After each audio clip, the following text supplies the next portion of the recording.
World? It's your boy Trey the Comedian, and I'm live with Power 904. I got Nichole Shirell here with me, and we just gonna jump straight into it. So, Miss Nichole, how you doing today? First of all and foremost, I am wonderful. How are you? I'm here. I can't complain. You know, it's Mother's Day weekend, so if you're a mother, happy Mother's Day, and happy Mother's Day to all the mothers out there that's currently watching. So, Miss Nichole, you wear a lot of hats, you know, a lot of titles per se, author, artist, mentor, podcast host, but also a social media influencer as well. So which one of these hats is the real you? Like when nobody is around and you just by yourself, which one is the real Nichole Shirell? Oh, wow. That is a great question. I think, I would actually have to say Nichole Shirell is a combination of all of those things because I'm actually getting an opportunity to do the things that I love. I learned many years ago that our voice is very powerful, especially with everything that's going on in the political realm today. We have to be vocal and we have to make sure that our message is positive and it's actually getting across to the young people, the elderly, everyone. So the hats that I wear are important because it combines everything so that the message can be like a mass message. I like that. I like that. Give it on, but I like that. Okay. So you perform poetry at this event. So I have to ask, what line did you say on stage that came from a real moment in your life? So the migraine poem, for example, is a poem that I wrote when I was actually sitting, and I actually say this in my introduction before I do the poem, but I was actually sitting eating lunch at J. Alexander Redlands. I don't shameless plug. And there was this breaking news story. Exactly. And, there was this breaking news story and it was like noon, it was lunch. And the news had a breaking news story that there was like 5 casualties in Birmingham, Alabama. So I have 3 sons, right? So I pulled out my phone and I just start texting them. And I had this migraine that came up, and that's where that poem came from because the message it's actually for everyone in this day and age because it seems like it doesn't matter what age you are. There are senseless deaths happening all over the nation, all over the world. But the first line, I'm fighting a migraine, news bulletins of shootings all over, my mind overwhelmed spaz. It came from that moment. And, you know, really, when you think about like if you have to get a phone call, how the mother feels, how the father feels, is like we just cannot imagine. So I was just overwhelmed with dread. So I'm fighting a migraine. News bulletins of shootings all over, my mind overwhelmed spaz.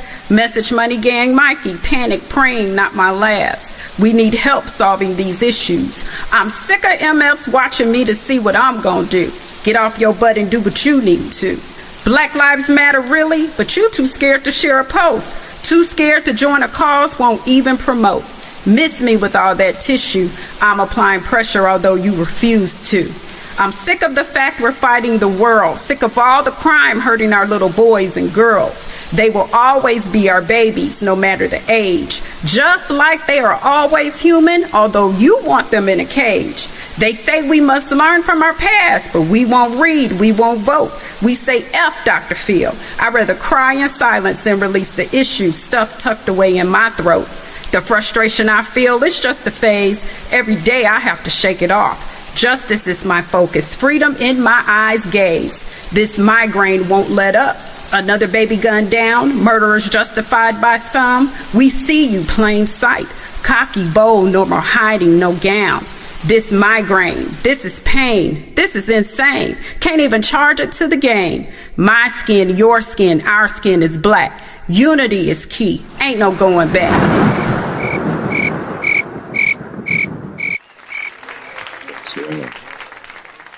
If your journey was a movie, what would you call it and why? I would call it the destination? Because, okay, so I would call it the destination because one of my favorite scriptures, one of the favorite stories of the Bible is when God calls Abraham and tells him to go to a place where he will show him. He will bless those who bless him and curse those who curse him. So as I live my life, I try to make sure that I do right by people. And I understand that not everybody attached is here for the long haul of the journey, the destination. So on this road, as I travel and meet people, I try to make sure that I'm pouring into them. And, we're working together to uplift. But basically, it's a destination because it's a continuous journey. Okay, I like that. Destination. That might be a poem. See? So, as a mentor, you pour into others, but who poured into you when you were still becoming? Well, I actually have a small circle that I call my wise counsel now. So I have about 5 people that I actually talk to regularly on a regular basis. I talk to my mother almost every day because, I'm human too. And I haven't always been this positive person. It took a journey that I had to go through some pain to be birthed into this better version of myself. And I'm continuously trying to change because I understand it's never me, it's always God. But it would be my mother and it would be my godmother, Mama Gunn. I have 3 or 4 friends. Dewan the poet, who was there with me at the Black Rose Awards, my friend Jamisa, my friend Trish. And we talk on a regular basis because in this life, there's so much that we go through, and I need to make sure that what I'm doing is right. I tell people, if I'm, I don't need a bunch of fans around me. I need people that's going to tell me when I'm wrong. So that's basically who I try to keep in my life, who tells me, okay, that wasn't right. You might need to go back and do that. But that's who I try to keep. Okay. I like that. So your voice is your brand, whether it's poetry, podcasting, or just media. But what was the moment you realized your voice had power? Like the moment you spoke and it changed the room forever? Oh, wow. Let's see. Well, what happened was I moved from Ohio back to Birmingham in 2010. And so I've always been someone to put stories together, but I didn't really officially start writing and actually letting the people, the world see until around about 14, I think it was about 14 or 15 when I actually started putting things into print for the world to see. And I moved actually away from Alabama to Pensacola, Florida. And I received a phone call because of a poem that I wrote. Actually, it's more of like a short story to come back and share this short story in this club. Right. And the story is a story about salvation. And I was like, when I got the call, I was like, you know what I do? And he said, I know your work. Right. So that's when I realized that this message is actually it's beyond me. Like it's going, across all over the world. So yeah, that was it. Okay. That's awesome, man. So with the podcast and all that, let's get a little deeper with it.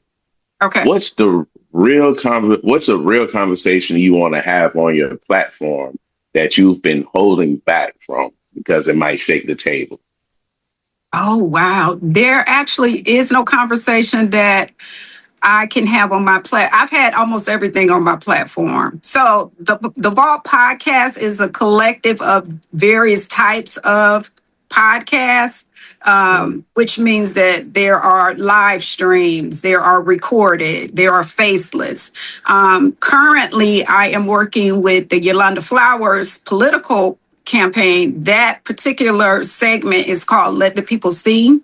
And on that segment, we are addressing all the issues. She's running for governor of Alabama. So we have an election on May 19th. So in this particular segment, we get an Get out and opportunity vote, to y'all. please vote. It's very important to vote. Yolanda Flowers is actually the first African-American female to act in the last election. She ran against Kay Ivey, so she made history, and she is running again, and we need to vote. But we get an opportunity to address certain things such as prison reform. We get an opportunity to address abortion, all kind of stuff.